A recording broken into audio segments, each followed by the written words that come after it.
제가 가진 성경 구약 806면에 있습니다.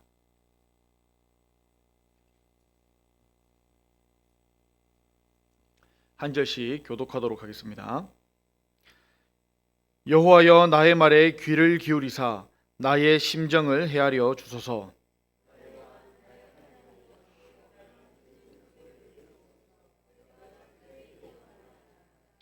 여호와여, 아침에 주께서 나의 소리를 들으시리니 아침에 내가 주께 기도하고 바라리이다.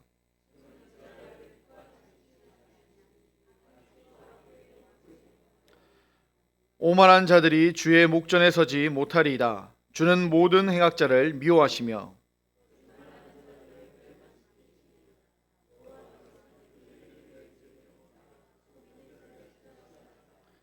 오직 나는 주의 풍성한 사랑을 힘입어 주의 집에 들어가 주를 경외함으로 성전을 향하여 예배하리이다.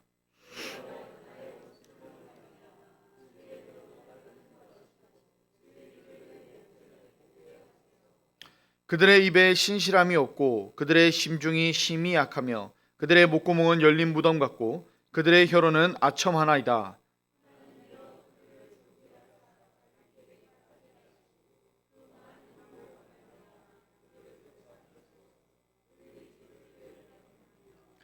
그러나 주께 피하는 모든 사람은 다 기뻐하며 주의 보호로 말미암아 영원히 기뻐 외치고 주의 이름을 사랑하는 자들은 주를 즐거워하리이다.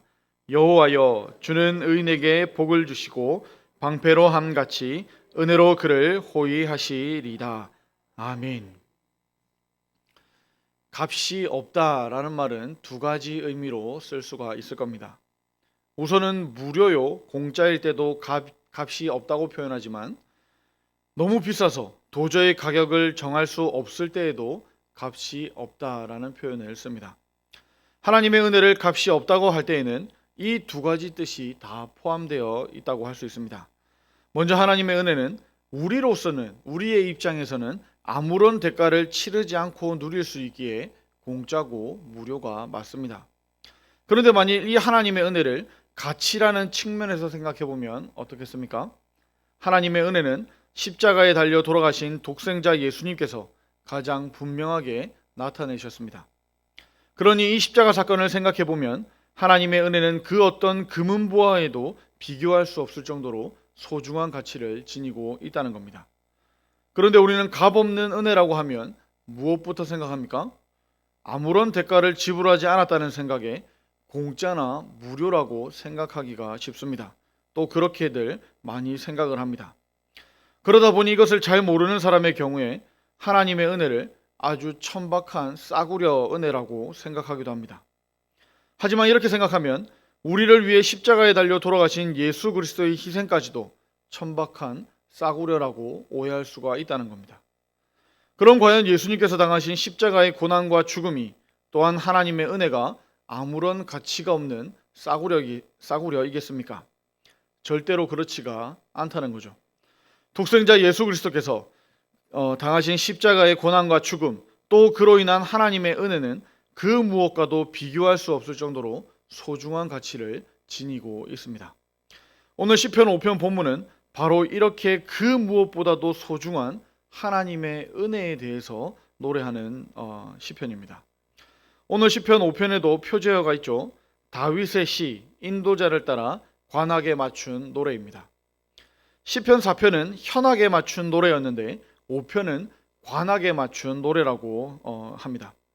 오늘 본문 1절입니다. 여호와여, 나의 말에 귀를 기울이사 나의 심정을 헤아려 달라고 노래합니다. 지금 우리가 보는 성경이 개역 개정인데 이 전의 번역인 개역 한글을 보면은 나의 심사를 통촉하소서라고 되어 있습니다. 통촉이라는 말은 밝히 살펴달라는 말인데 이것은 다른 사람에게 쓰는 말이 아니죠. 스승이나 아버지나 그런 분들에게도 쓰는 단어가 아닙니다. 이것은 왕에게 쓰는 단어입니다. 그래서 왕이 직접 깊이 헤아려 달라는 간청의 말입니다. 그런데 다윗이 살던 시절 누가 왕이었습니까? 다윗이 왕이었죠. 다윗이 왕입니다. 다윗 자신이 왕이지만 하나님을 왕으로 부르면서 자기의 말에 귀를 기울여 달라고, 자기의 심사를 헤아려 달라고 간구하는 겁니다. 자신의 마음과 생각을 살펴주시라고 요청하는 겁니다. 그런데 우리 다시 한번 생각해 볼까요? 우리의 마음을 하나님께서 살피시면 누가 견딜 수가 있겠습니까? 우리만 그런 것이 아니고 모든 사람의 생각과 계획이 어려서부터 항상 악하다고 성경이 기록하는 바가 아닙니까? 그런데 무슨 자신감으로 다윗은 자신의 마음을 하나님께서 살펴달라고 간청하는 걸까요? 시편 130편 3절 말씀과 같이 주께서 죄를 살피시면 누가 하나님 앞에 설 수가 있겠습니까? 바로 여기에서 다윗의 경건함이 나타나는 겁니다. 시편에서 경건한 자를 말할 때 고아와 과부와 나그네처럼 의지할 데가 없어서 하나님만 의지하는 자를 경건한 자라 부른다고 했었습니다. 그리고 또 하나 경건한 자가 있다고 했죠. 자기의 죄를 깨닫고 회개하는 자가 경건한 자라고 말씀드렸습니다. 다윗은 자기 죄를 깨닫고 회개한 후에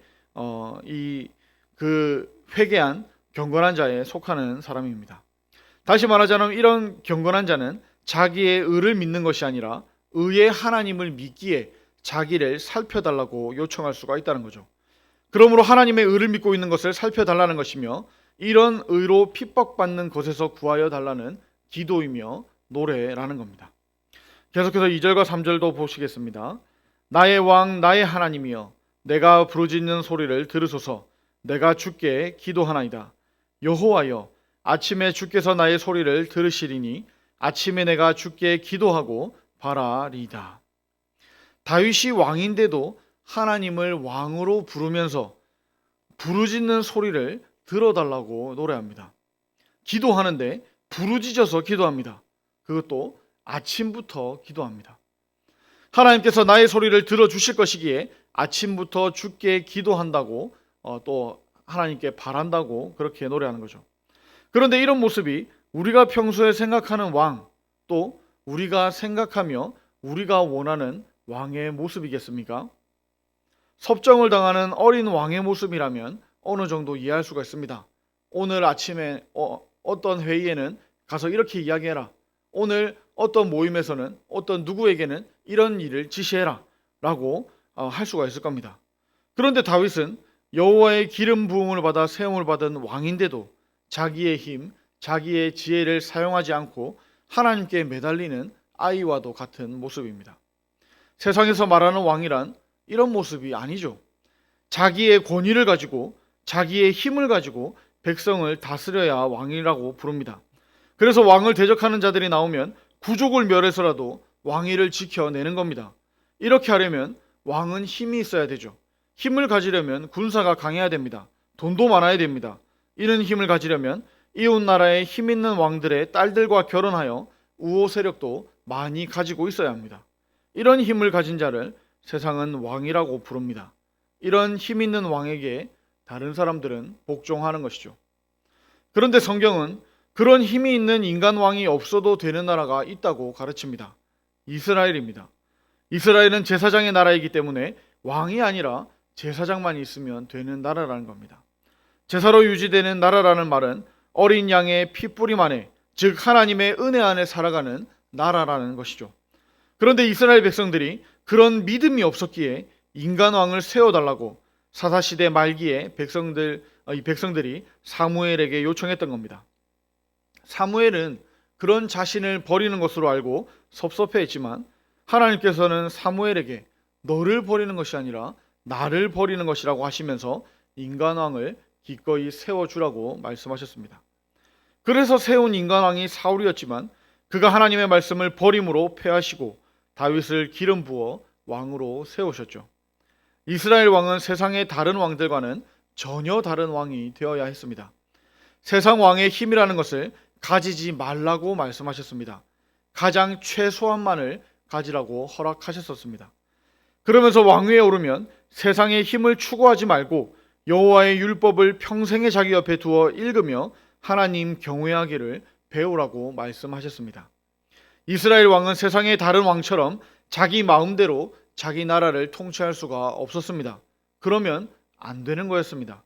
하나님의 율법이 이미 나라의 헌법보다 더 먼저 주어져 있었습니다. 그러므로 하나님의 율법대로 하나님을 경외하면 왕의 마음에 마음이 다른 형제 위에 교만하지 않게 될 거라고 말씀하셨습니다. 왕이 되어서 백성들을 다스리는 것이 아니라 왕이 되어서 백성을 섬겨야 했습니다. 교만하지 말아야 했습니다. 그게 이스라엘의 왕이었습니다. 그러나 이런 왕이 되기를 원하는 사람이 있을까요? 왕의 자리에서 떵떵거리며 사는 것이 아니라 왕이 되어서 모든 사람을 섬기려는 사람이 있을까요? 왕이면 섬김을 받으려 하지 섬기려 하지를 않을 겁니다. 다윗도 처음에는 사울처럼 겸손했습니다. 그러나 왕이 되어 점점 힘이 강해지니 조금씩 달라지죠. 이런 강함은 하나님께서 아브라함과 이삭과 야곱에게 주신 땅을 거의 다 차지하기 위함이었습니다. 그러니 군대도 강해지고 아내도 많아지고 은금도 많아졌습니다. 이럴 때 겸손해질 수가 없는 것이 죄인인 인간의 모습이라는 겁니다. 다윗이 강해졌을 때 겸손하지 못했고 간음하고 살인을 저질렀습니다. 더 큰 문제는 그 죄들을 알지 못했다는 것에 있었습니다. 나단 선지자의 책망으로 겨우 자신도 죄인이라는 사실을 깨닫게 되죠. 그리고 그 책망을 통해서 회개하고 용서받았습니다. 이처럼 용서받은 자는 이제부터 자기의 힘이나 세상의 힘을 의지하는 것이 아니라 하나님을 자기의 왕으로 믿고 부르게 된다는 겁니다. 4절부터 6절입니다. 주는 죄악을 기뻐하는 신이 아니시니 악이 주와 함께 머물지 못하며 오만한 자들이 주의 목전에 서지 못하리이다. 주는 모든 행악자를 미워하시며 거짓말하는 자들을 멸망시키리이다. 여호와께서는 피 흘리기를 즐겨하는 자와 속이는 자를 싫어하시나이다. 방금 읽은 4절부터 6절은 앞에 1절부터 3절을 대비해서 읽어야 합니다. 1절부터 3절은 자신이 왕이지만 자신의 힘을 의지하지 않고 하나님을 왕으로 의지하는 모습이었습니다. 이에 반해서 4절부터 6절까지는 악인의 모습을 말하고 있습니다. 하나님은 죄악을 기뻐하는 신이 아니라고 합니다. 그러므로 악이 하나님과 함께 머물지를 못하죠. 여기서 악은 악인으로 번역해도 좋습니다. 이러한 악인들은 오만하고 거짓말하고 피 흘리기를 즐겨하는 자며 속이는 자입니다. 이런 악인들은 하나님께서 싫어하시기에 언젠가 멸망시켜 주실 겁니다. 그런데 문제가 하나 있습니다. 우리는 의인입니까? 아니면 우리도 악인입니까? 좀 더 질문을 바꿔볼까요? 우리가 평소에 살아가는 삶의 모습은 악인의 삶에 가깝습니까? 의인의 삶에 가깝습니까? 악인은 자기의 힘과 지식과 자기의 세력을 키워서 하나님을 의지하지 않으려고 하는 자들이라고 말씀드렸습니다. 의인은 날마다 일용할 양식을 구해야 하는 삶인데 날마다 이 하나님을 의지하는 삶을 살아가는 자들을 말합니다. 물론 이 양식이 먹을 양식이 아니라 하늘의 신령한 양식이라고 해도 이 양식을 날마다 받아 먹어야 산다는 이 심령이 의에 줄이고 목마른 자들을 말합니다. 자기의 의가 가득한 자들은 하나님의 의를 구할 필요가 없습니다. 그래서 하나님의 의를 구하지 않습니다. 성경은 이러한 자들이 악인이라고 말하는 겁니다. 그러므로 물질적이든 영적이든 자기의 어떤 것을 키우려고 하는 것은 악한 자가 되는 길이라고 말하는 겁니다. 자신의 영적인 어떠함을 가득 채워서 그 힘을 행사하고 보여주고 싶은 것도 오만함이라는 겁니다.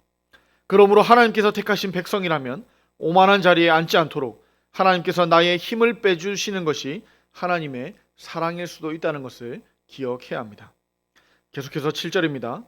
오직 나는 주의 풍성한 사랑을 힘입어 주의 집에 들어가 주를 경외함으로 성전을 향하여 예배하리이다. 1절에서 3절에 주를 의지하고 주께 아침부터 기도하는 자와 4절부터 6절에 그렇지 않은 악한 자를 대비한 후에 7절에서 오직 나는 주의 풍성한 사람을 힘입어 주의 집에 들어가 주를 경외함으로 성전을 향하여 예배하겠다고 노래하고 있습니다. 주의 집에 들어가 주를 경외함으로 예배하지 않는 자들은 악인들이라고 말했습니다. 이들은 자기 힘을 의지하려 하고 계속해서 거짓말하고 속이고 피 흘리기를 즐겨하는 자들이었습니다. 그런데 그들과는 달리 나 자신은 주의 집에 들어가 주를 경외함으로 예배하겠노라고 다짐하고 있습니다.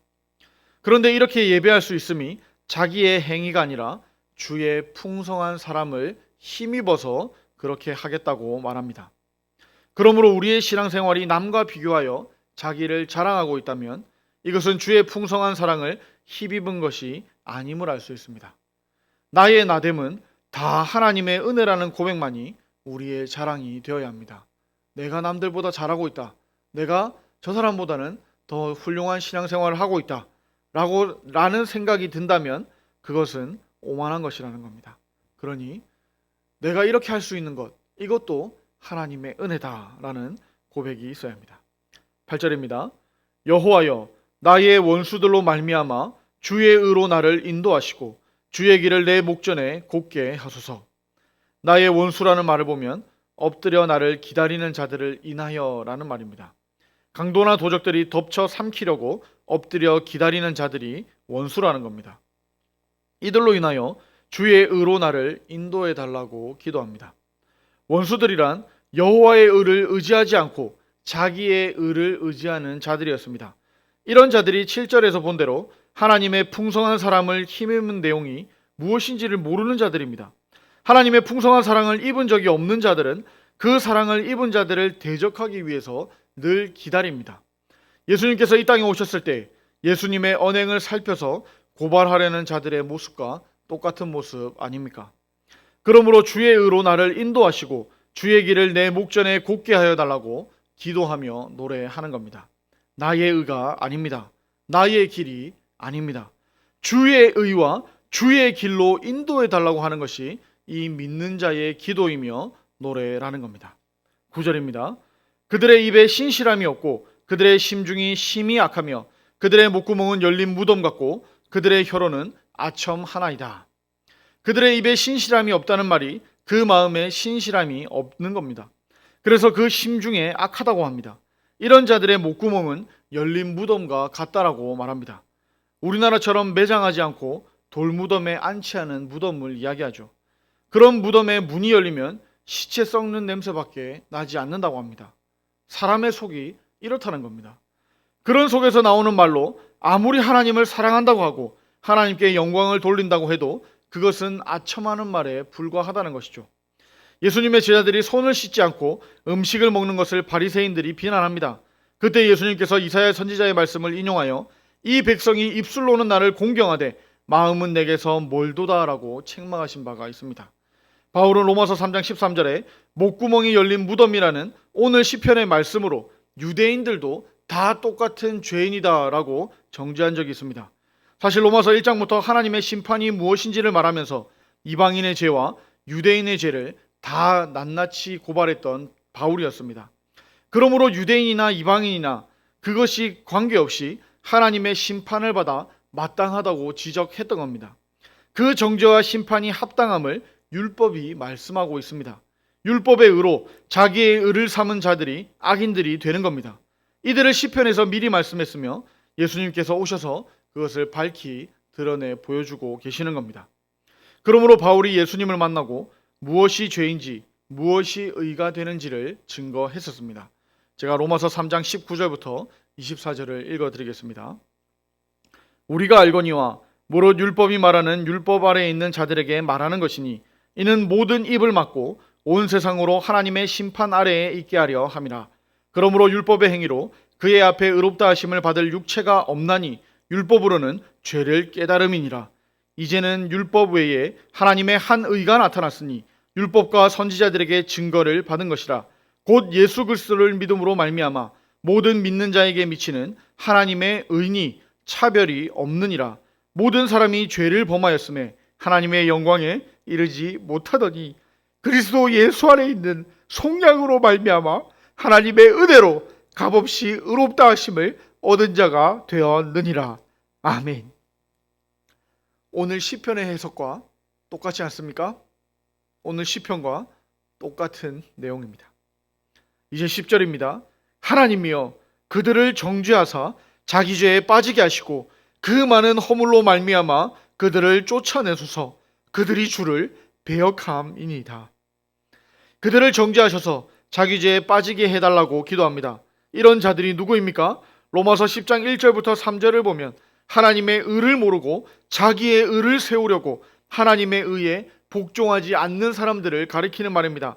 하나님의 의란 로마서 3장에서 본 내용들입니다. 그런데 이렇게 믿음으로 값없이 의롭다함을 받은 일에는 사람의 자랑거리가 다 날아가 버리는 겁니다. 그러나 자기의 의를 챙기려고 하는 자들은 그것이 하나님 앞에 허물로 된 더러운 옷인 줄을 모르는 사람들이라는 겁니다. 이들이 쫓겨나가는 것은 주님께서 입혀주시는 의의 옷을 거절했기 때문입니다. 그러므로 다윗은 그 허물이 사함을 받고 그 죄가 가려짐을 받은 자가 복이 있다고 노래하는 겁니다. 마지막으로 11절과 12절입니다. 그러나 주께 피하는 모든 사람은 다 기뻐하며 주의 보호로 말미암아 영원히 기뻐 외치고 주의 이름을 사랑하는 자들은 주를 즐거워하리이다. 여호와여, 주는 의인에게 복을 주시고 방패로 함같이 은혜로 그를 호위하시리이다. 아멘. 그러나 주께 피하는 모든 사람은 다 기뻐한다고 말합니다. 누가 주께 피하여 들어가는 자입니까? 자신의 의가 없기 때문에 주님의 의만 의지하는 자들입니다. 내 의가 없으니 의인이신 의로우신 하나님께 달려서 피하는 자들이라는 겁니다. 이들은 어미 오리가 새끼를 부를 때에 달려가는 새끼 오리와도 같은 모습일 겁니다. 옛날에 동네 공터에서 신나게 놀다가도 누구야 밥 먹어라 이렇게 하면 다 집으로 달려가는 아이의 모습일 겁니다. 나의 모든 소망이 주님께 있으니 주님이 없으면 안 되니 주님만 찾는 그런 의에 줄이고 목마른 자들의 모습입니다. 그러나 그런 모습이 유대인들에게는 없었습니다. 유대인들은 그것을 원하지 않았습니다. 유대인들은 자신들은 선택받았고 자신들에게 주어진 율법은 다 지켜 행할 수 있다고 자만했었습니다. 내가 아니면 누가 이 일을 하겠느냐며 다른 사람들은 몰라도 나는 이 율법들을 다 지켜 행할 수 있다고 오만했다는 겁니다. 그런데 그 중에서도 예수님께 피하여 들어가는 자들도 있었습니다. 이들은 세리와 죄인과 창기와 이방인들이었습니다. 유대인들에게 그 잘났던 그 자기의 의로 꽁꽁 싸맸던 유대인들에게 손가락질 받던 사람들입니다. 오늘 시편의 저자인 다윗은 바로 그런 자들에게 줄을 서는 그런 자신의 의가 하나도 없는 사람이었습니다. 그러나 그런 다윗을 원하지 않았던 백성들이 많았고 손가락질하는 원수도 많았습니다. 더 나아가 메시아를 기다리며 또 기다리고 기다렸지만 그런 왕을 원하지는 않았습니다. 그런 메시아는 우리가 기다렸던 메시아가 아니라 생각했습니다. 힘없는 메시아, 내 피로를 채워주지 못하는 메시아는 싫었던 겁니다. 그래서 거부했던 겁니다. 그러나 은혜 받고 구원받은 사람은 자신이 왕이거나 자신이 창기거나 자신이 죄인이거나 세리거나 관계없이 하나님의 의로 오직 메시아 한 분으로 기뻐하는 자들이라는 겁니다. 주의 보호로 말미암아 영원히 기뻐 외치고 주의 이름을 사랑하는 자들은 주를 기뻐했습니다. 이제 오늘 우리는 무엇이 우리의 영원한 즐거움인지를 답할 차례입니다.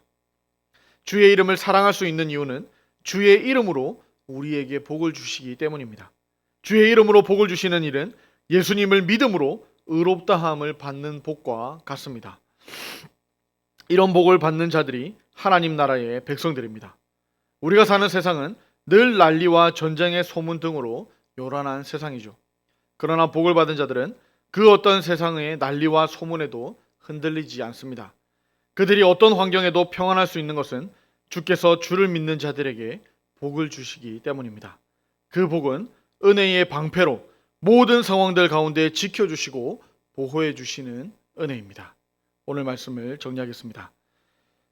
아브라함에게 언약을 세우시면서 하나님은 하나님 자신이 아브라함의 방패이며 아브라함의 상이라고 말씀하셨습니다. 그 방패와 상의 성취가 세상이 볼 때 거리끼고 미련하게 보이는 십자가였습니다. 그러나 그 십자가로 다 이루신 예수님이 우리의 부활이시며 우리의 영생이 되어 주셨습니다. 우리가 예수님을 향하여 예수님은 나의 의가 되십니다. 예수님은 나의 왕이십니다. 예수님이 나의 하나님이십니다. 이렇게 고백할 때 하나님의 의로 인하여 기뻐하고 즐거워할 수가 있습니다. 이런 자들은 이렇게 찬양합니다. 오늘 시편 5편 7절의 말씀을 우리 같이 읽어보겠습니다. 7절입니다. 시작. 오직 나는 주의 풍성한 사랑을 힘입어 주의 집에 들어가 주를 경외함으로 성전을 향하여 예배하리이다. 아멘. 이 풍성한 사랑이 우리에게도 풍성에 임하기를 축복합니다. 인애하신 구세주여, 죄인오라 하실 때에 날 부르소서. 자비하신 보좌 앞에 꿇어 엎드려 자복하고 회개하니 믿음 주소서. 주의 공로 의지하고 주께 가오니 상한 마음을 고치시고 구원하소서. 나의 행위를 가지고 하나님 앞에 나아가는 것이 아니라 오직 하나님의 은혜를 구하는 찬양입니다. 나를 하나님의 은혜로 덮어주옵소서 하는 기도하는 찬양입니다. 이 찬양이, 이 기도가 우리에게 있었으면 좋겠습니다. 그러니 기도합시다. 나를 보지 말고 하나님을 보게 하소서 기도합시다. 하나님만 주목하게 하소서 기도합시다. 그리하여 크신 하나님의 은혜 속에 살아가는 우리가 되게 하여 주시옵소서. 그 은혜로 우리의 상황들을 이겨낼 수 있도록, 믿음으로 이겨낼 수 있도록 하여 주시옵소서. 이런 기도 제목들로 주여 한번 부르고 기도하도록 하겠습니다. 주여,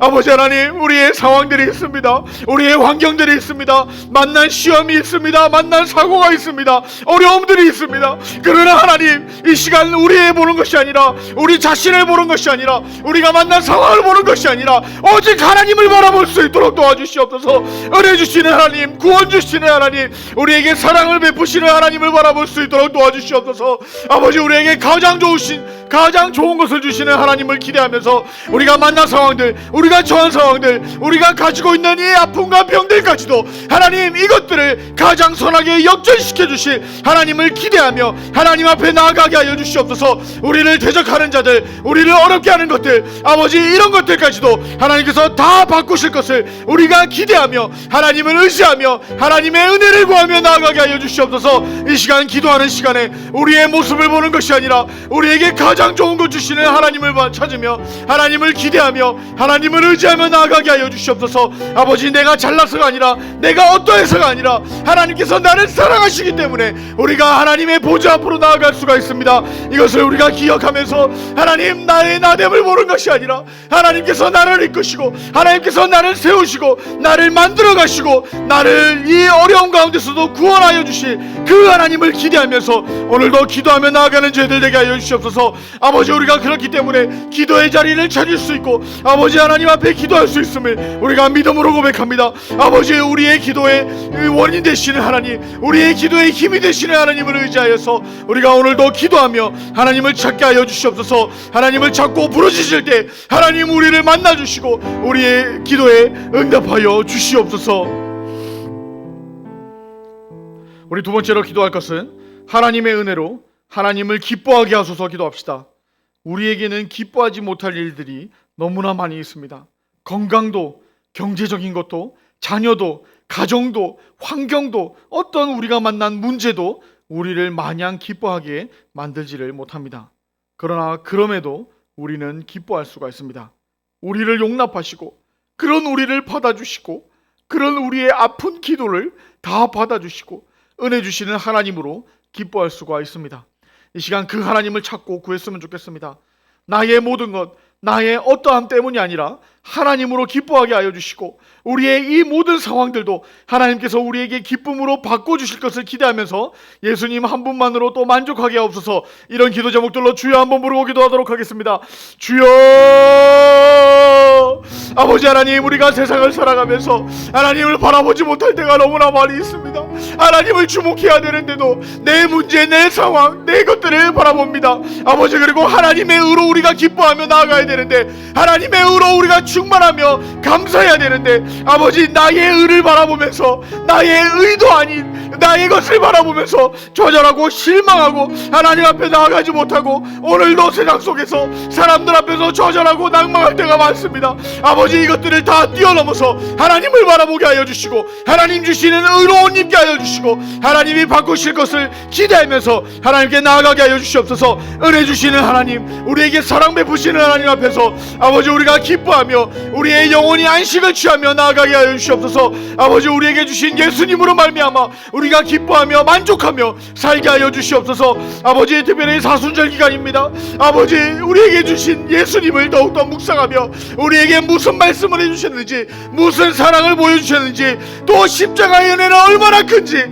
우리가 이 기간 더욱더 묵상하게 하여 주시고 우리가 날마다 살아가면서 하나님의 사랑과 예수님의 십자가를 바라보며 아버지, 그것으로 기뻐할 수 있도록 도와주시옵소서. 십자가를 보면서 눈물만 흘릴 것이 아니라 십자가를 통하여 부활하신 그 예수님을 바라보며 우리도 십자가를 붙들고 기뻐하면서 나에게 주어진 그 십자가도 기쁨으로 감당할 수 있도록 도와주시옵소서. 아버지, 십자가가 눈물과 고통뿐만이 아니라 이것이 승리이며 이것이 부활이며 이것이 우리에게 정말 힘이 됨을, 우리가 이기는 것임을 우리가 기억할 수 있도록 도와주시고 우리가 진 이 십자가도 우리의 승리라는 것을 기억하며 이것이 부끄러운 것이 아니라 우리의 등에 있는, 우리가 걸어갈 이 신앙의 길에 있는 우리와 함께하며 우리의 힘을 주는 것임을 우리가 고백할 수 있도록 도와주시고 오늘도 우리의 십자가를 지며 기쁨으로 질 수 있도록 우리와 함께하여 주시옵소서.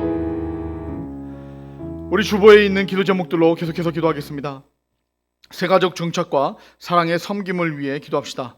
또한 예비신자 작정을 위해서 기도합시다. 그 예비신자 작정 이름된 것을 기도하시면서 또 구원을 위해서 계속해서 기도합시다. 또한 내일부터 있을 대학 청년의 겨울 수련회를 위해서 기도해 주시면 감사하겠습니다. 이 겨울 수련회를 준비하면서 몇 년 동안 계속 준비하면서 제가 경험하는 것은 수련회를 준비할 때마다 어려운 일이 하나씩 생긴다는 겁니다. 이번에도 어려운 일을 또 겪고 있는데 그것을 위해서 기도해 주시고 그것뿐만이 아니라 우리 대학부 청년의 친구들 한 명이라도 더 왔으면 좋겠습니다. 더 와서 말씀 앞에서 자신이 깨어지고 말씀 앞에서 말씀으로 오신 예수님을 만나는 시간이 되었으면 좋겠습니다. 우리 이런 기도 제목들 가지고 주여 한번 부르고 기도하도록 하겠습니다. 주여! 아버지 하나님, 아버지 하나님, 우리를 불쌍히 여겨 주시옵소서. 아버지, 우리를 사용하여 주시옵소서. 아버지, 세상에서 우리도 잘난 것 하나 없고 자랑할 것 하나도 없지만 아버지, 우리가 또 만나는 사람들에게 우리가 자랑할 수 있는 이 복음을 전하길 원합니다. 아버지, 우리 교회에 새가족들을 보내주시니 감사합니다. 우리도 그 새가족이 또 한 주 한 주 한 명 한 명 더 많이 올 수 있도록 우리의 삶을 통하여서 전도의 삶을 살아갈 수 있도록 도와주시옵소서. 아버지, 그리고 우리가 전도할지 못할지라도 새가족들을, 오는 새가족들을 우리가 사랑으로 섬길 수 있도록 도와주시옵소서. 밝은 모습으로 인사하게 하여 주시고 아버지, 그들에게 양보하게 하여 주시고 우리가 할 수 있는 모든 것들을 다해서 아버지, 이 예배에 와서 불편함이 없도록 사랑으로 섬길 수 있도록 도와주시옵소서. 특별히 우리가 예배 신자를 작정하고 있습니다. 우리가 전도하기를 원합니다. 이 4월에 전도할 것인데 그것을 위하여서 우리가 이 예배 신자를 작정하고 명단을 작정하고 이것을 함께 기도하길 원합니다. 함께 교회가 같이 기도하길 원합니다. 주여, 우리가 기도하며 나아갈 때 하나님 들어주시고 그들의 이름이 이곳에 적혀싸우니 그들의 몸도 그들의 영혼도 와서 구원받을 수 있도록 주여 역사하여 주시옵소서. 이번에는 3명의 이름을 줬고 1명은 반드시 데려나오기를 위해서 기도하고 있습니다. 아버지, 이것을 위해서 정말 여러 사람이 아니라 1명에게 집중하고 1명에게 그것을 우리의 사랑을 다해서 모셔오기를 원하는데 아버지, 일들을 우리가 감당할 수 있도록 도와주시옵소서. 우리가 복음으로 살게 하여 주시고 그 복음으로 복음의 사랑을 그들에게 전할 수 있도록 도와주시옵소서. 아버지, 특별히 대학부 청년의 수련회를 위해서 기도합니다. 아버지, 이 수련회를 통하여서 하나님 예비하시는 은혜를 내려주시옵소서. 하나님 말씀으로 임하여 주시고 아버지, 그들의 삶 가운데 이 정년의 시기에 우리의 창조주를 기억할 수 있도록 도와주시옵소서. 아버지, 이 수련을 사용하여 주셔서 아버지, 올 수 있는 환경들과 여건들을 마련해 주시고 아버지, 이 수련을 그냥 왔다 그냥 돌아간 사람 없도록 주여 그들의 영혼을 만져주시옵소서. 아버지, 우리와 함께 하여 주시고 그들을 불쌍히 여겨주시옵소서. 아버지, 불쌍히 여겨주셔서 하나님 말씀으로 치유받게 하여 주시고 하나님 말씀 앞에 설 수 있도록 말씀으로 사랑하여 나아갈 수 있도록 도와주시옵소서. 주여, 이 시간 내기가 너무 어렵습니다. 아버지, 이 시간들에 하나님께서 함께하여 주시고, 아버지 참석한 모든 사람들에게 먼저 은혜 받게 하여 주셔서 그들로 불이 붙어서 아버지 또 주변에 성령의 불이 임할 수 있도록, 성령의 불이 번져나갈 수 있도록 우리를 사용하여 주시옵소서.